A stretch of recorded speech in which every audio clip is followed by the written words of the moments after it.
The sound was stabbing, slicing, shivering, like metal scraping against stone. Eragon's teeth vibrated in sympathy, and he covered his ears with his hands, grimacing as he twisted around, trying to locate the source of the noise. Saphira tossed her head, and even through the din he heard her whine in distress. Eragon swept his gaze over the courtyard 2 separate times before he noticed a faint puff of dust rising up the wall of the keep from a foot-wide crack that had appeared beneath the blackened, partially destroyed window where Blodgarm had killed the magician. As the squeal increased in intensity, Eragon risked lifting one of his hands off his ears to point at the crack. "Look!" he shouted to Arya, who nodded in acknowledgement. He replaced his hand over his ear. Without warning or preamble, the sound stopped. Eragon waited for a moment, then slowly lowered his hands, for once wishing that his hearing were not quite so sensitive. Just as he did, the crack jerked open wider, spreading until it was several feet across and raced down the wall of the keep.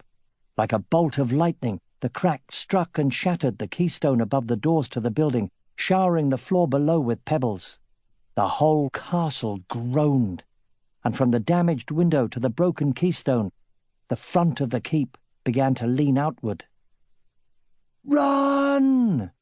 Eragon shouted at the Varden, though the men were already scattering to either side of the courtyard, desperate to get out from under the precarious wall. Eragon took a single step forward, every muscle in his body tense as he searched for a glimpse of Roran somewhere in the throng of warriors. At last Eragon spotted him, trapped behind the last group of men by the doorway, bellowing madly at them, his words lost in the commotion. Then the wall shifted and dropped several inches, leaning even farther away from the rest of the building, pelting Roran with rocks, knocking him off balance, and forcing him to stumble backward under the overhang of the doorway. As Roran straightened from a crouch, his eyes met Eragon's, and in his gaze Eragon saw a flash of fear and helplessness, quickly followed by resignation, as if Roran knew that no matter how fast he ran, he could not possibly reach safety in time. A wry smile touched Roran's lips, and the wall fell.